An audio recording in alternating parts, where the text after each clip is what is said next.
So I think everybody may be suffering from the long weekend, so they may come trickling in as we go. I'm not sure if Go's going to come and make an announcement or not, but if he shows up, then we'll let him do his announcement.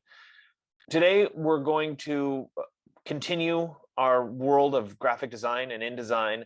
I'm going to do a lecture first, and we'll talk about typography at length today, and then we'll work on typography in InDesign. And so there'll be a combination of lecture and demo. Before we get officially started in that, I wanted to remind everybody that your assignment 102 is due tonight at midnight. So hopefully you're all working on that or ready to turn it in, even better. And then let's see, next week on Monday, I told you guys that I'm going to be gone, so we won't have class at all. I'm not going to make you watch a lecture and do work while I'm not there, because I really want to cover the subject matter in that lecture. I think it's too important not for me to do live. So we're just not going to have class on Monday, and then we'll reconvene on Wednesday. For your check-in times, those of you that were on Monday, you know you didn't have to come because it was a holiday. Those of you that are supposed to come today, I still want you to come today. Anybody from Monday is more than welcome to join us today. Same thing next week. If you're on the Monday session, you'll get checked off automatically in terms of credit for being there. If you're on today, you do actually need to show up. Same thing will happen next week with the credit for that. So I still see nobody else here yet. So let's go ahead and get started. And if they join us, then we will interrupt things for them. Give me a second to start my screen sharing here.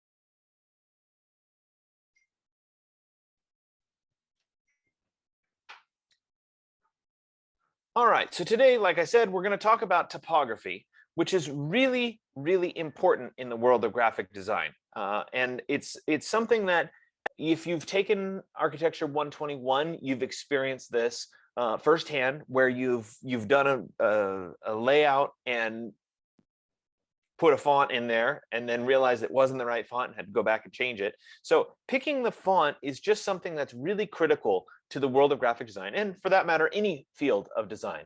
So let's start with some definitions of terms. So I'm going to work on first typefaces. So some of this is second nature. You've seen these before. Styles, for example. You have a regular style. That's what shows up when you're actually typing out your paper, etc. You have an italicized version where the lines are slanted or the characters are slanted. Then we have a bold version. All of those are fairly self-explanatory. They're usually used to provide some contrast or emphasis in your text. Ideally, you want to choose these from within the font family, not through the operating system. So what do I mean? What I mean by that is that when you go up to the edit menu and you say, you know what, take this text and make it bold, and you say edit bold or whatever in Word, the operating system, so Windows or Mac, is essentially slanting the letters. So it takes the regular letters and it tips them a bit. If instead of doing that, we choose from within the font family, so you go up to the font menu and you choose, let's use Helvetica New Italics, it's going to have a very different look. So here is, for example, the font family's version of the italicized. So you can see, especially in some of the Z's or the Y's, what happens there versus just the tipped. So these ones down here are just tipped versus the stylized version. So let's look at the next one down here. This looks as a whole very, very different than the OS version down here. So if you can, you want to be picking that through the font menu rather than through one of the other menus on the computer. Weight refers to the relative lightness or darkness of the letter forms. And some of the more advanced fonts, Helvetica being a good example, have a whole variety of weights. So you might have something that's light, you have something that's medium, which is regular, that's normal, and then you have something that's bold. there actually is a spectrum that goes all the way from thin to super in terms of thickness of the letter forms. Thin being the thinnest, way up here at the top, and super being the most bold, way down here at the bottom. So a good font may have all of these options built into it that you can pick from within the font menu. Width refers to the different variations within the typeface family. So we might have a condensed or a compressed text. We also might have something that's extended or drawn out. The extended version here actually isn't showing the way it's supposed to be in my slide. So this should be much, much longer and much more extended. Some of you may have used this in your old English papers or something in high school where you needed your paper to be a little bit longer. So you picked a font that was an extended font just to get it to look a little bit longer. There's a better way for doing that. I'll share that one a little bit later on. X height refers to the height of the lowercase letters without ascenders or descenders. So the easiest way of envisioning this is what is in fact the height of an X in text. And this varies depending on what font you're in. We have something called cap height. So we have X height, which is the lowercase letters, and then we have cap height, which refers to the height of the capital letters. So there's a ratio between cap height and X height that varies based on the font that you're choosing. The cap height is measured from the baseline up to the top of the cap line. So let's look at it in graphic form. Sometimes it's easier to see it this way. So the X height, we look at the letter X. There's the top of the X, there's the bottom or the baseline. So that right there is the X height. The cap height is over here. We're taking the capital letter and we're going up. Oh, there's the cap height right there. So that's our cap height line.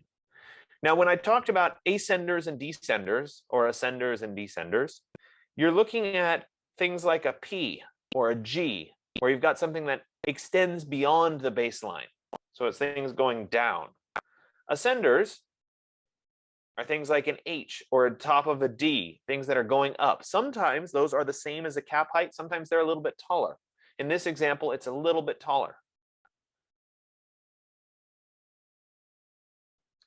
Counters. Counters are white spaces located inside and around letter forms. They affect the I can't even talk. They affect the legibility, readability, and density of the text that you're trying to show. Thin fonts at large typefaces have what's called an open counter, and that means that it's too much space around the letter, and it can overpower the letter form. So you can't see it as well, you don't read it as well. The opposite is true for bold fonts. So let's look at an example. This is always better. Back when I was in person, I would show this on the screen, and it made a lot more sense because it was way bigger on a 10-foot screen than it is here on your computer screen. But it's harder to read either this option at the top here because of all this space. See all this space? That's what we're talking about.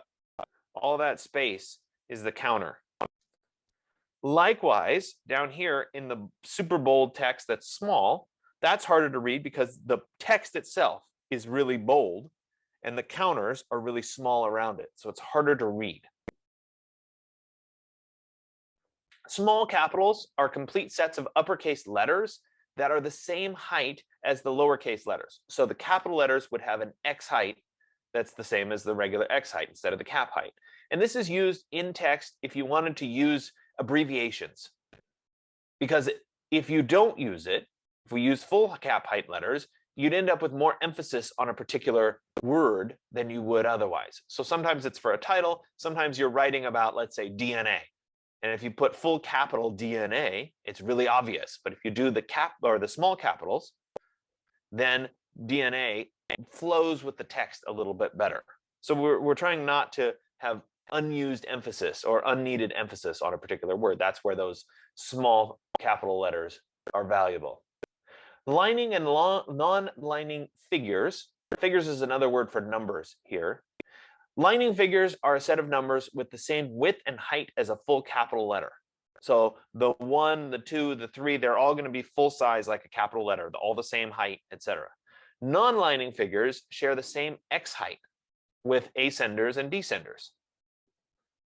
So it's always easier to explain it here. So this is our lining numerals here. So from the top of a 1 there, this would be our baseline. This would be our cap line.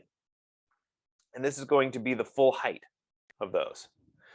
This over here in our non-lining numerals, this is our x height. And you see that the bottom of the 3 extends below, the top of the 6 extends above. And so why is this important? Well, again, this is when you don't want unneeded emphasis. And you can see it actually in text down here. If you look at this paragraph and this paragraph, they're the same paragraphs, but the numbers stand out in the paragraph on the left. So we've got those percentages, the cost of the book on Amazon. They stand out because they're taller and bigger. If we look at the non-lining set, these are more like the X heights, and they kind of read in with the rest of the text paragraph. They don't overemphasize those numbers. So it's the same thing with those caps from the previous slide. This one.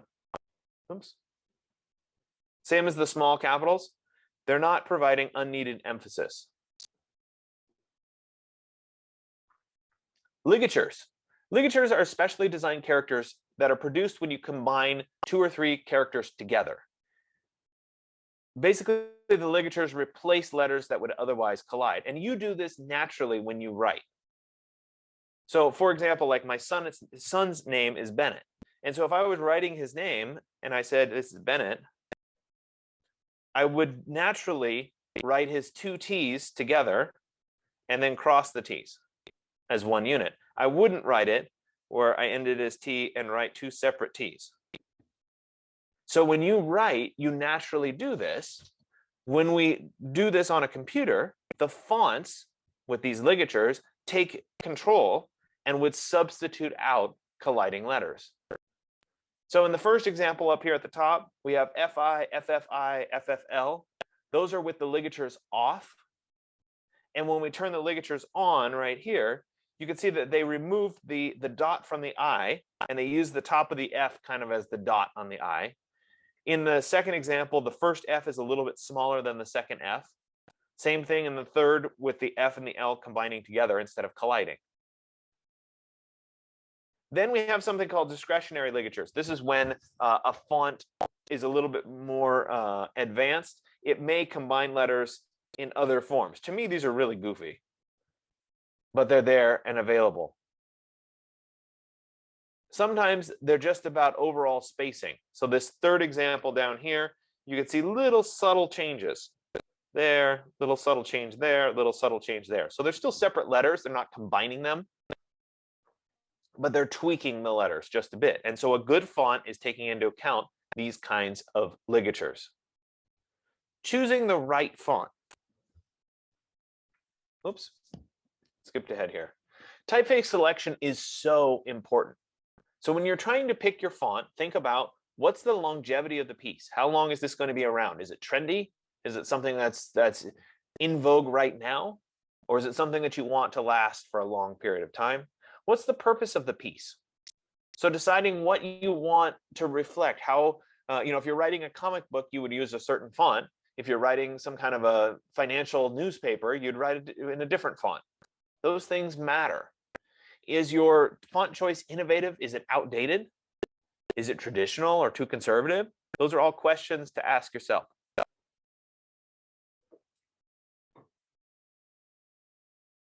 So I like to bring this one up. 2009, Avatar came out.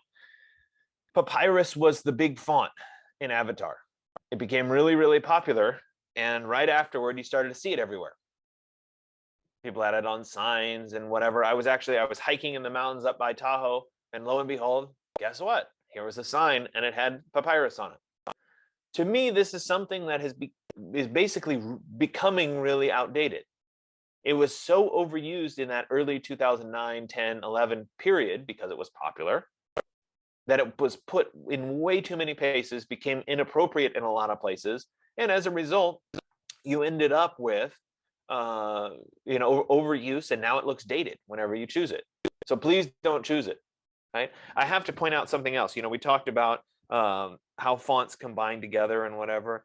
This is a great example of somebody not taking attention. We'll talk about what's kerning and tracking a little bit later on, but this has such a glaring kerning problem between those right there. It's just somebody not paying attention. Sorry, I had to point that out. Oops. When you're selecting this typeface, you want to compare them side by side.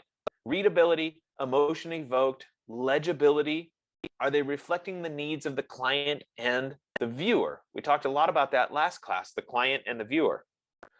So here's another example. This is a quote out of Charles Dickens. Bakerville, the font on the right, was designed in the same country and around the same time that this piece was written. The one on the left is Times New Roman, which is a default serif font that's in all our computers. There's nothing wrong with the one on the left, but the choice of the right is just a little bit better. It shows a little bit more thought that went into the use of that particular font. So when you're thinking about this, sometimes a little bit of history matters. Sometimes it's about just combining which one feels right when you're reading it, which one looks a little bit easier to read. And when you compare those side by side, you can start to see, oh, this one is a little bit easier, this one is a little bit better than another. I love this slide because I think it's pretty funny. This is a play on the periodic table of elements. And so we're starting with our basic fonts up at the top, and we're working our way down into the most kind of fancy fonts. At the very bottom here, we have all our cursive fonts and whatever. So it's kind of an interesting play on it. And I also love this one, which is actually quite fun. So it's called the So You Need a Typeface little infographic here. And you start out by choosing what kind of project you are. So for example, you can say, oh, I want to do a book. And then you take that book and you say, are you completely in doubt? Yes or no? If you're in doubt, yes, you follow over here and there's your font. No, I'm not in doubt. You come down here. Champion in usability, perhaps. No. Come over here. No. Everybody loves Garamond. No, I definitely don't like Garamond. We come down here. No. Here we go. So you want sans serif. Is that the case? Yeah, sure. I want the sans serif. Boom. We come over here, and lo and behold, there's Optima. So it's silly, but at the same time, it's kind of fun, and it gets you to where you want to go. So you've heard me already in this lecture talk a lot about serif and sans serif fonts. What exactly does a serif and a sans serif mean? These are different overall styles of fonts. The serif is a little bit of a flute on the ends of letters. So you can see it right there, this little tail. That's a serif. And it actually makes the words much easier to read. A sans serif removes those tails. There's no tails anywhere. There's no tails here. There's no tails there. And it can look really clean and really modern, but it's a little bit harder to read. So here's a side by side. We have our sans serif on this side. We have our serif on this side. And if you take a second and you try to read it, yes, this one's a little bit more bold, which I think it makes it a little bit harder to read by itself.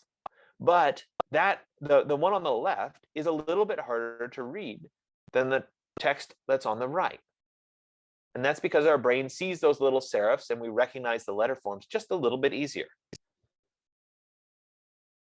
When we're combining our typefaces, a single type family by itself can work wonders. You just keep consistent, all the same font. That's great. You can use the different variants, the bold, the italics. You can use those in conjunction. You can even just vary the size and it will work nicely. As soon as you add multiple typefaces, you can really extend what you can do with these projects. So here's an example of all in the family. This is Acumen, the font. We've got a nice bold heading and we've got a non-bold base text. What about if we want to combine typefaces? We want to use two different ones. Well, the key here is that they need to have similar X heights and similar letter widths to be combined well. And you need to always pick a serif and a sans serif to go together. So you wouldn't want to pick two serifs because they're too similar. You wouldn't want to pick two sans serifs because they're too similar. So it's always a sans serif and a serif that come together. They have the same X height and they have similar letter widths. So here's some examples. And actually, the truth is, when I go to do this, if I want to combine two, I want to figure out which two typefaces go together, I generally just use Google. I pick one that I like, and I say, fonts that pair well with whatever the name of the font is. And that's a great way of finding it. Fonts that pair well with Franklin Gothic. Oh, we get Cartier Book Pro. Okay, sounds good. So it's a good way of trying to pair your pieces together. But in this example, the font on the left is the sans serif. The font on the right is generally the serif font, and they work together nicely. You also have display fonts, script typefaces. These are titles. These are things that like cursive, calligraphy, all of those can be used really nicely as accents or headings, but you wouldn't want to use them for the body of a particular piece of text. So let's continue on with designing with type. When you're designing with type and you're thinking about fonts, a lot of it stems on the idea of legibility and readability, which on the surface seem the same, but they're not quite the same. Legibility is the recognition of the individual letter forms and their relative position to other letters. So think small detail, individual letters and their position with other letters. Readability is how the typography is presented to you as words, lines, and paragraphs. So it's the big scale of how the text comes together. So here are some examples, and I think this is a good way of, I apologize, this is a little bit blurry, but legibility, remember, is about the individual letter forms. So if we look here, the first example, that's really legible, easy enough to read. Mesquite, which is a display font, is really hard to read. Number one, all the letters are capital, but two, they kind of all run together. So if you imagine a whole paragraph like that, it would be difficult to read. So that's individual letter forms, letter to letter recognition. Readability, this has to do more usually with choosing a serif font instead of a sans serif font, but it's the overall words, lines, paragraphs. How easy is it to read?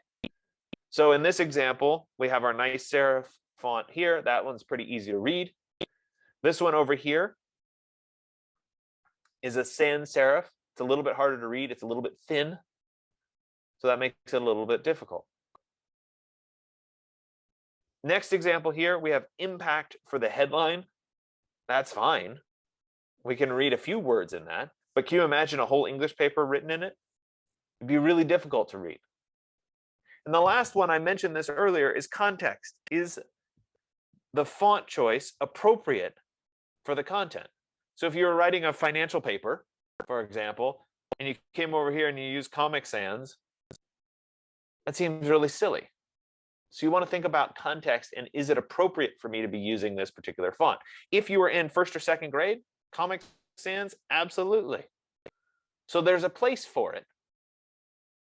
You just want to know where that place is and recognize it. Did I skip slides? I'm sorry, I keep skipping slides today somehow. Objective representation. This is practical, straightforward, clear, ordered presentation of information.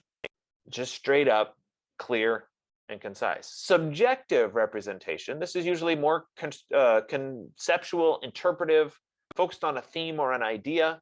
It creates an overall experience in your piece.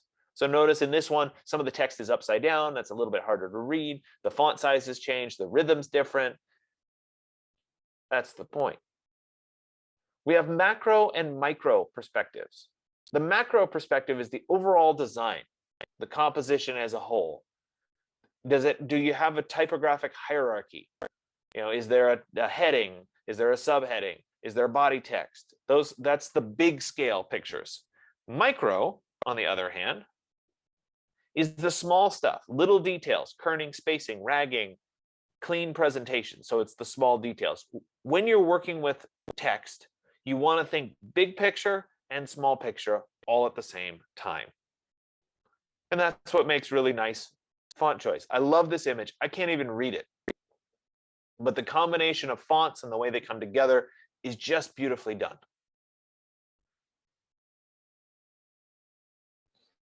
Symmetry and asymmetry. We talked about this in our photo layouts and our overall compositions. What happens when you have something that's symmetrical? You've got a harmony and a balance. If it's asymmetrical, you've got activity, motion, you're being drawn to a particular piece. So you think about how does that play into the overall design? Alignment, the horizontal and vertical position of the type within the margins.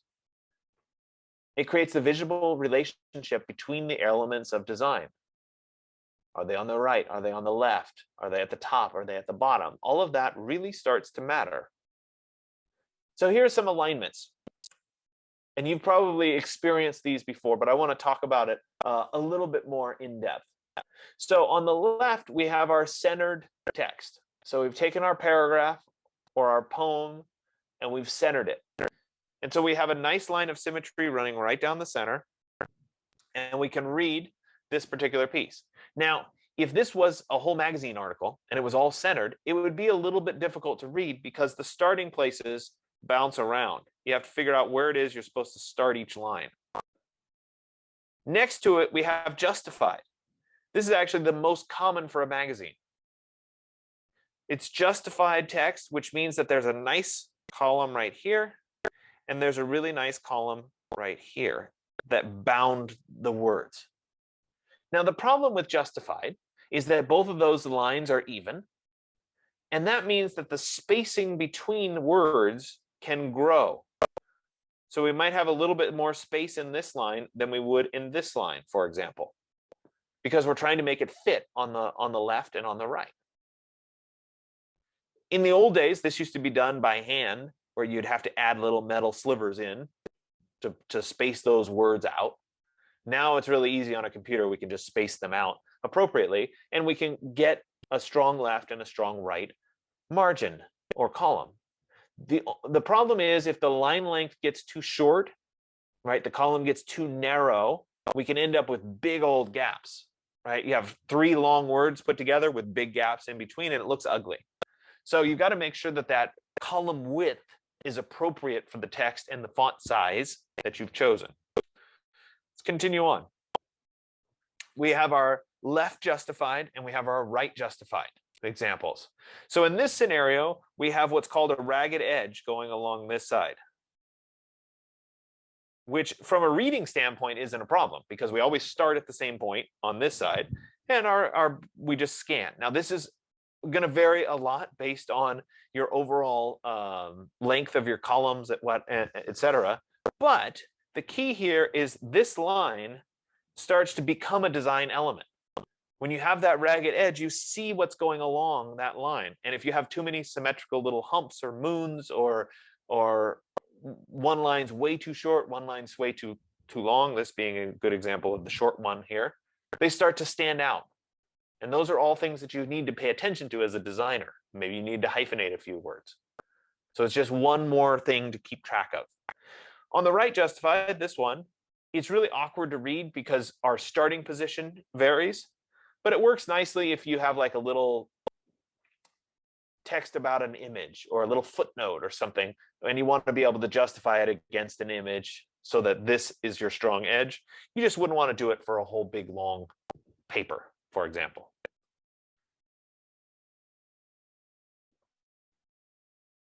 Typographic color is also something that's important. It's the overall density of the typographic elements and their perceived gray value.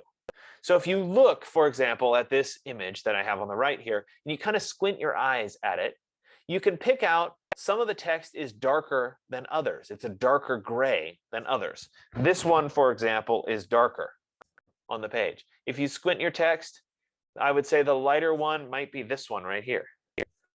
It's the lightest one.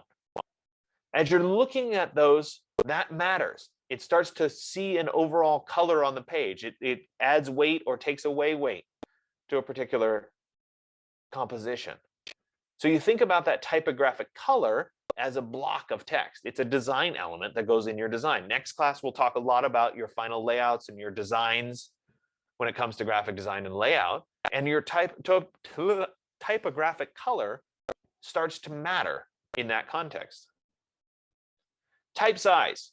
You guys are very familiar with this. It's measured in points. Changes in type size by themselves can result in a really nice hierarchy of elements. Sometimes it's just about changing the size. 14-point main heading, 12-point subheading, 10-point body text. So you have that proportionate scale of sizes in your text. Case. This is also something that matters. Lowercase letters are much more readable than uppercase letters. We recognize overall words, what they should look like. Uppercase letters emphasize letter-to-letter recognition. It slows down your reading and it says pay attention to this particular piece.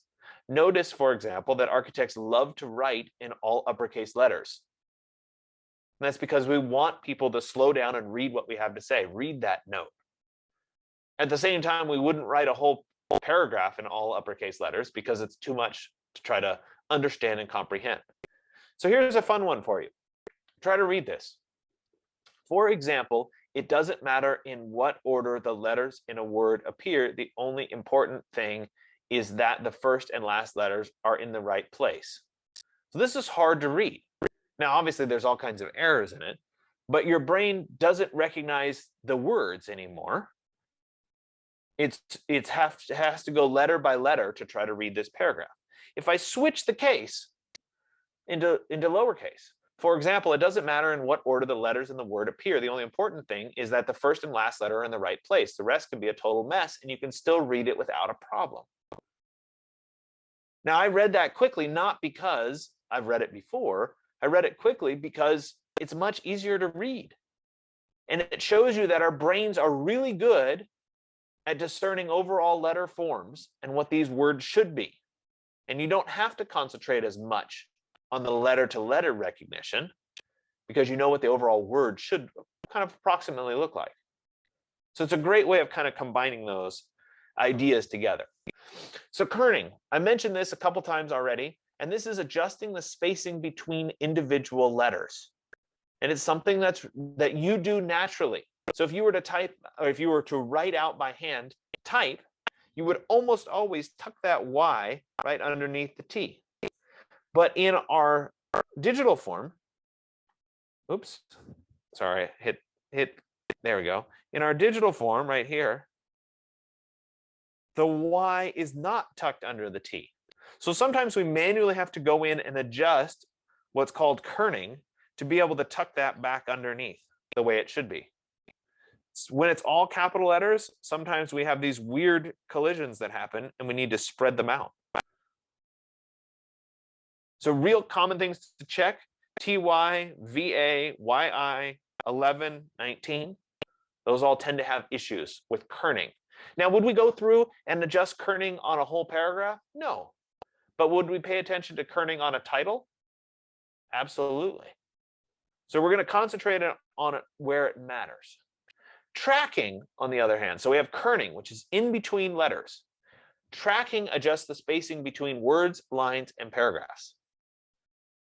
If you increase the tracking, a lot of times it becomes easier to read. It can also influence that typographic color. It can make the overall paragraph seem a little bit lighter. So I told you before, instead of using an extended font to make your English paper appear longer, this is really the trick. If you want something to appear longer or shorter, for that matter, you need to fit it onto one page, you can adjust the tracking because it's going to evenly adjust the spacing between all the words, the lines, and the paragraphs. So it's not just one little bit. It's going to just expand or contract that piece of writing. I'll show you this a little bit later when we do the live demo portion of the class. Leading is the space in between lines of text. It's very important for your overall readability of a piece. So in Word, it's one space, 1.5 space, or 2 space, I think is what they call it. But it's leading, and it has to do with the font itself and how much space should be between one line of text and the next line of text. If you have a tall X height, if you have a heavy typeface, and you have a sans serif font, you generally are going to need more leading, more space between the lines than if you had a lighter, whiter, or a serif typeface. So remember, we talked a lot about the readability of serif. You can compress more content on a page if you're using a serif font. So we're going to get to designing a portfolio that's coming, but I have a few examples here of a portfolio that's done, and the type in this portfolio is just really, really well thought out. So there's a beautiful hierarchy. It's all within the same font family, but that hierarchy is establishing some really, really nice pieces that go with the photographs in this particular portfolio. There's our super bold font coming in. Another example here with some details. It's just really carefully considered typography. Another example here. This is a little bit blurry. I apologize for that. I'll just skip through it for now. Okay, so we're going to go and switch over into the demo portion of the class. Before I do that, though, I would encourage all of you, and I'm not giving this as official homework, but I really would encourage you to go watch Steve Jobs' commencement speech at Stanford. It was in the early 2000s. I don't remember exactly when it is, but if you do a Google search and watch it, I strongly encourage you to watch it because it talks about how important fonts are to him or were to him, and how that was a central driving component to developing the Mac computer as a whole. It's just a great commencement speech. So anyway, that's there. It's worth the 10 minutes or whatever of watching it. I would make you all watch it here, but you know how videos play on Zoom. It's never really worth it. You miss half the words. So what we're going to work on today in your exercise 110, let me pull that up here. We're going to work on fonts and typography in Adobe InDesign. So we'll start here in the beginning with dealing with layouts and how fonts work. I do have a Word document file that's here. It's the 10 books on architecture. And let's see if it's going to open for us. Let me right click and say save link as. And there we go. Let's make sure that it's saved into my OneDrive folder. Actually, I probably already have it. Let's go into today. It's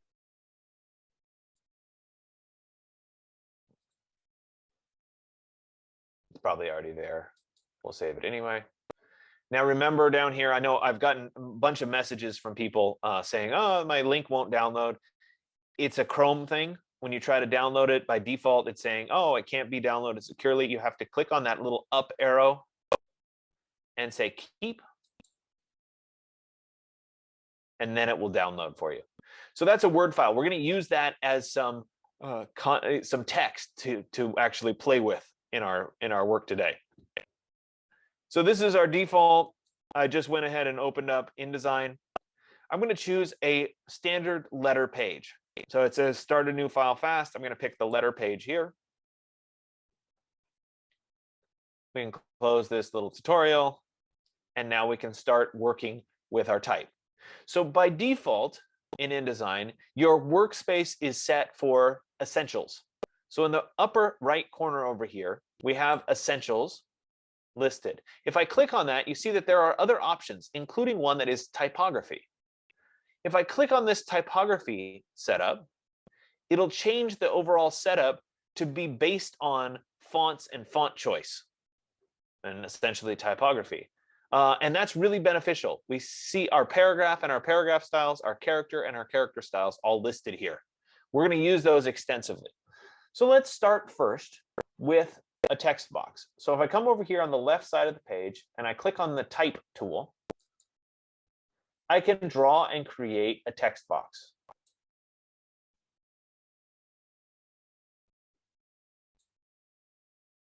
So there it is. Now, of course, I could type into this, or I could copy and paste text into it. But in InDesign, one of the things that I can do is I can reference another document.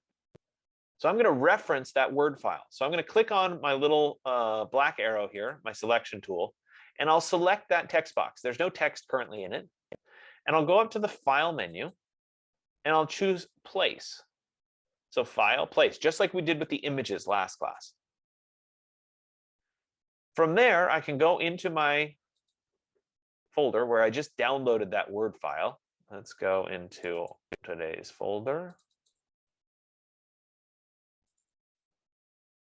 There it is. I can click on that Word file and I can say open.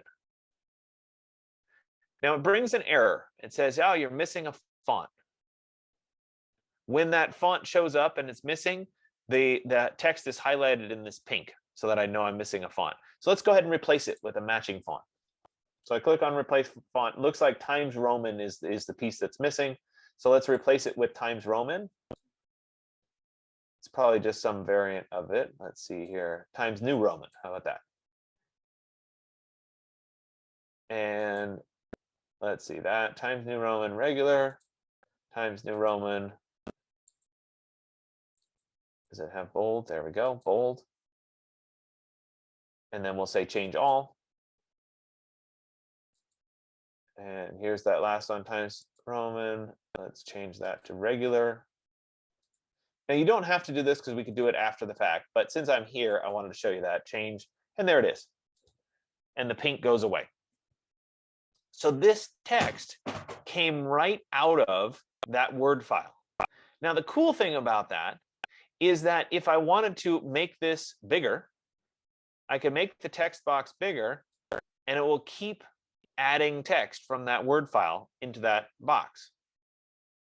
Likewise, if I created another text box, let's come over here.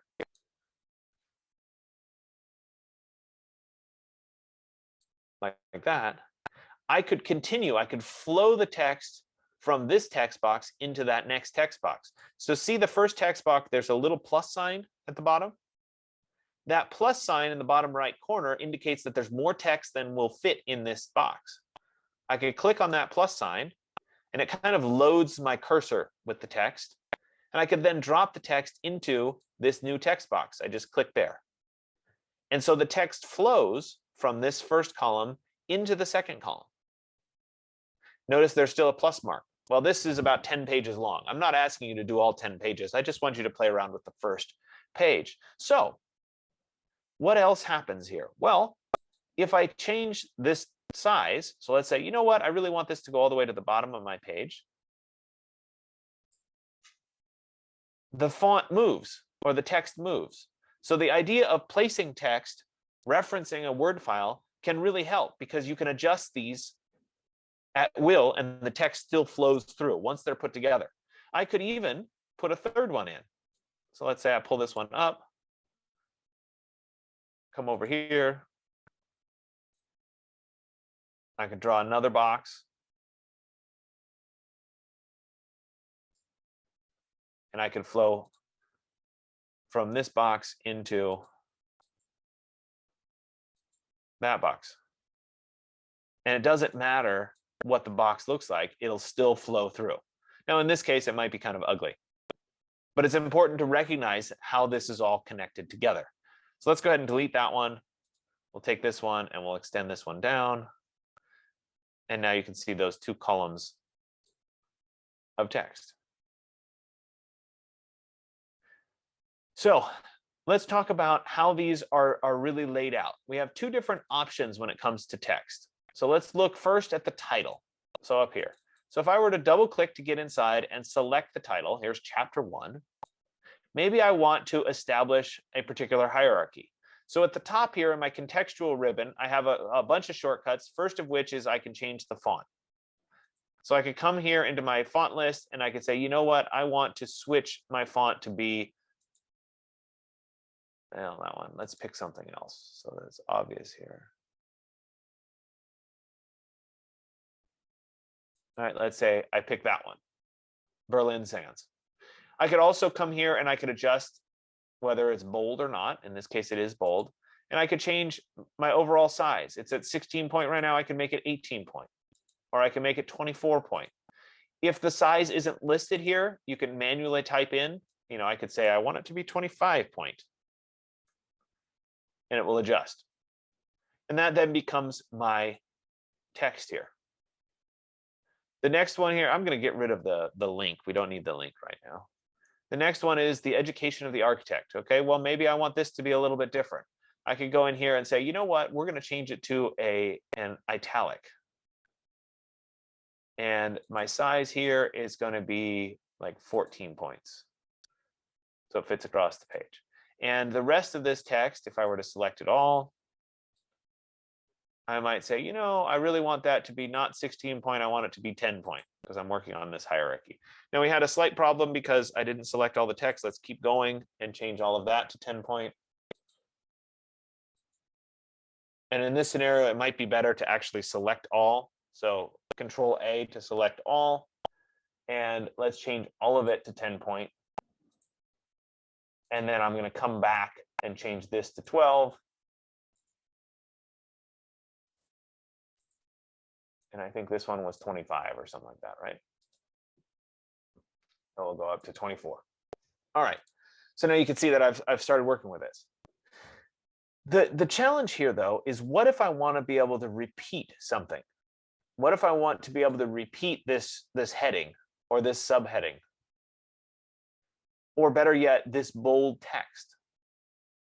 Well, what I can do is I can establish something called a character style. So right now I have the character. Let's select it here. I have that character with a specific font. If I came over here to the character menu, we could see that there's the font, there's that is bold, there's the size, and here's the rest of the information about it. Well, I could take that information and I could come to this character styles menu and I could create a style for this. So let me go ahead and click the plus sign, and it gives me character style 1. This character style 1, let's rename it to be heading, for example. And if I were to select any other word, let's say that word, for example, and choose the heading character style, it's going to follow exactly what I have here. Now, that's not particularly useful, but I could create a character style for this bold text. So see how this is bold right now? I could say, you know what, I'm going to create a character style for that. So first, let's look at it. It's Times New Roman and it's bold. We go to character styles. I'm going to click the plus sign and we'll call this bold text. And I can then apply that. Here it is, bold text. Let me find my other bold text. There's bold text.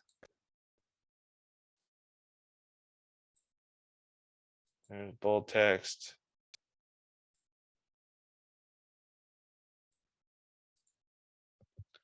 Professor? Yes.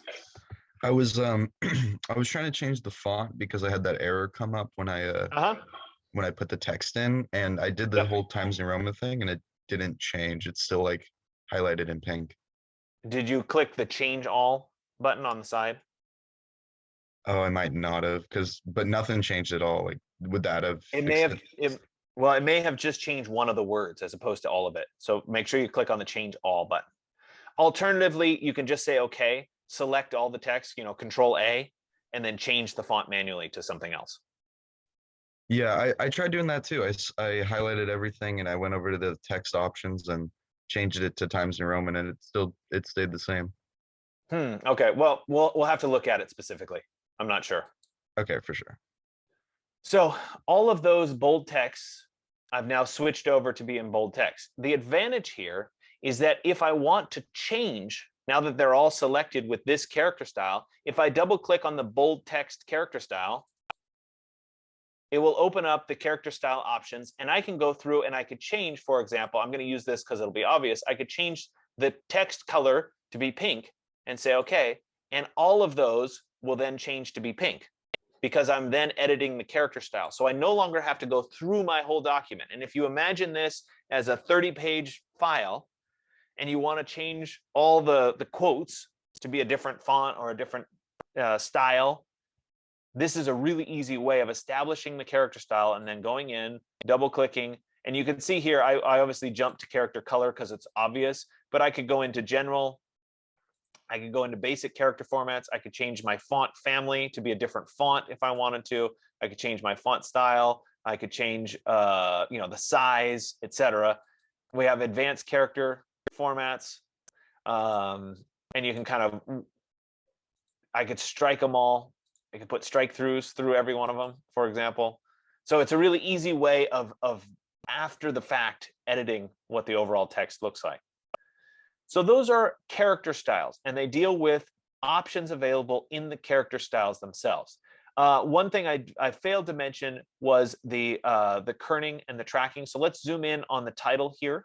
I'm going to press Control+ to zoom in. I'm going to hold down spacebar so that I can kind of pan my page so that we can look directly at this word. And I'm going to extend this. I'm going to type VI, so that we can kind of see that. That's a typical letter, or a TY, for example, TY. Actually, I think the TY shows it a little bit better. And let's look at our adjustments here. So I'm looking at the T and the Y. I put my cursor in between them, right? And I can come over here and I can look at my options. So we have one symbol here. This is our kerning. It's got a slash in between the two letters. And this is our tracking. We'll get to tracking in just a second. So here is the kerning. And so I can adjust the spacing. I can use these little down arrows, and you can see that Y start to tuck under the T.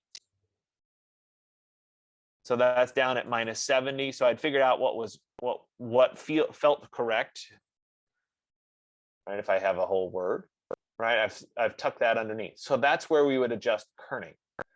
The tracking, right? Let me take this whole paragraph here, and I'll come over here to the tracking, and I could, for example, increase the tracking. Let's go to 50, and see everything gets just a little bit more spread out. I can go up to 200, and the whole paragraph gets longer. But see, it's space between the letters and space between the words. 200 is probably too far, but there's a point at which I can kind of extend it out, and it may still look very reasonable. You can also tell if I press Control-0 that this, and you squint at the page, this looks different than this text here. So that's kerning and tracking. There are other options. Let me press Control+ again, so we can zoom back in. Let me select this E. We have options down here. We can increase the vertical scale of a letter. We can increase the horizontal scale of the letter. We can also do a subscript or a superscript. So I could actually take this up and put it above a letter. We can also manually italicize. I never use that, but it's available. So something like this, maybe it looks better if I do it more as a math term. Or I put a number up here. Maybe this needs to be smaller. And then we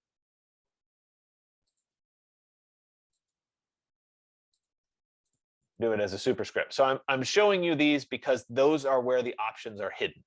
So again, that's all character styles. It's individual letters. Notice that we also have something for paragraph. So right here under paragraph, we can adjust the whole paragraph. Let's look at this paragraph 2, for example. So over here in paragraph 2, we can adjust things like the indent, the overall indent. I can increase the overall indent of this paragraph. I can indent the first line of the paragraph.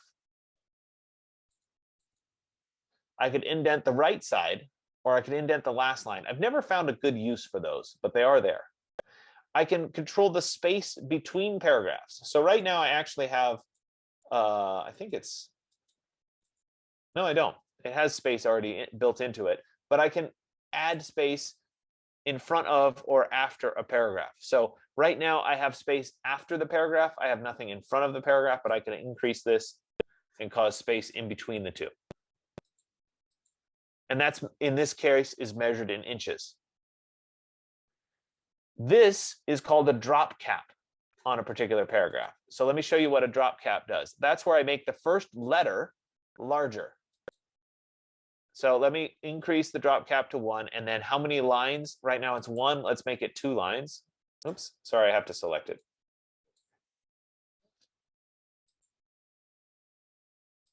Now, why is it not working for me? There it is. Sorry, the first option is how many lines. The second one is how many characters. My mistake. I had them backwards. So what I'm doing here is I'm saying, okay, I want to create a drop cap. I want it to be 3 lines. And I want it to be a total of 2 characters. So the period happens there. And then it continues. So just like with the character styles, I can create a paragraph style to repeat this paragraph. So I can come down here and I can go to paragraph styles and I can click the plus sign. And this is now a drop cap style. Whoops, sorry.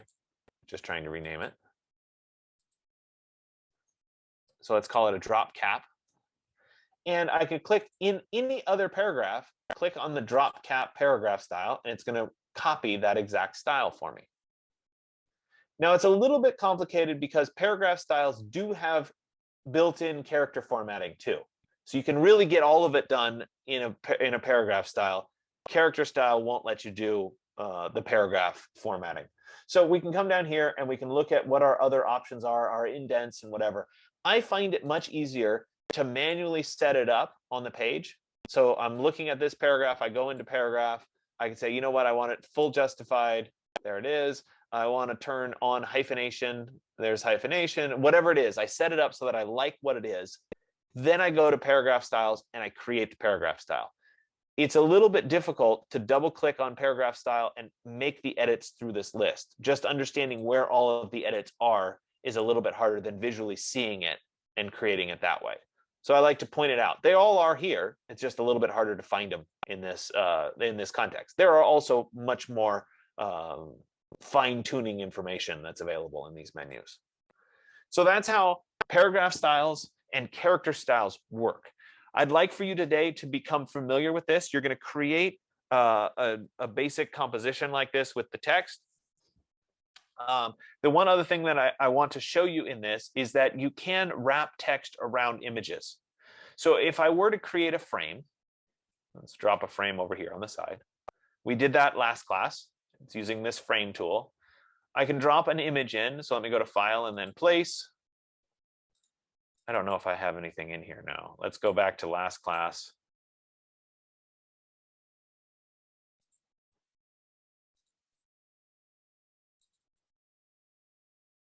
And okay, there's that image. Let me right click. It has nothing to do with it. I just needed an image. Let me go to fitting. We're going to fill frame proportionally.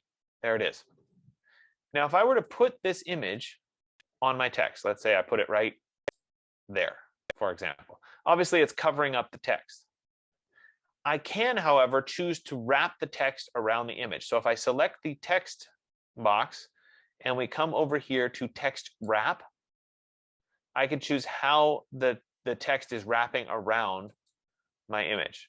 Oh, excuse me, I have to do it on the image. So let me select the image. There's the image, and let me choose to have it wrap around the image. So now, regardless of where I put the image, it's going to wrap the text around that image, which is really convenient. I can choose how much padding I want, how much of a gap I want to enforce around the image. I could choose to skip the text altogether, so it just jumps from one to the other. But again, this is going to vary depending on where I put the image. I can have it wrap tightly around the object shape. This doesn't really matter because it's a square, but if I had a circle, it would wrap tightly around a circle. So I like to point out that that's available to you. Not required yet. We'll deal with this again next class, but I wanted to at least show you that that existed as an option. So let's go back to this, and there it is, kind of wrapping around. This is super awkward because you get this tiny little text, so you probably wouldn't want, you would want to stay away from that. Either this image needs to get bigger or this image needs to get smaller. Okay, so I want you to play around with this. You're ultimately going to create just a JPEG out of it. So we can go to File and then Save. This is the InDesign file. We're going to save the InDesign file first. So Vitruvius text. Let's go to my OneDrive folder here.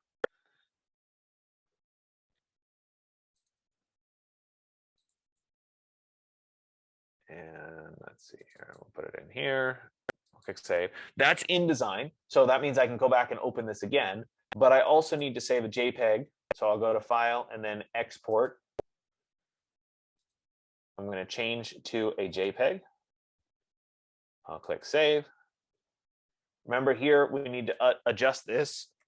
Minimum resolution 300. We can go to quality, high or maximum. And I'll go ahead and click on Export. And that'll save a JPEG of this page that I created.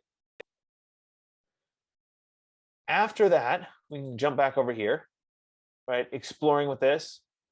You don't have to install another font. That's available as an option. The last piece here is the word art. And so this is where I want you to just practice with the text box. If you do a Google search for word art, you can get some examples here. Go to images.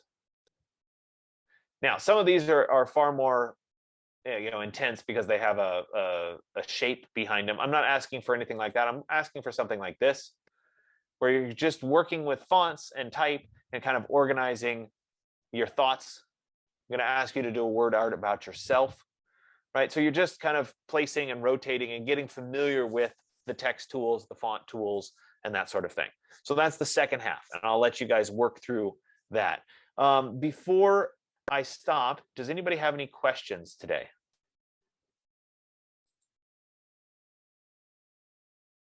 No? All right. I'm going to stop my share. I'll have my first group check in. What are we checking in at now? Yeah, now. So if you guys just stick around, we'll get you guys checked off, and I'll see my next two groups a little bit later on today. Thank you, Professor. Thank you, You bet. Professor. You guys have a great one. I'll see you next Wednesday. Thank you for class.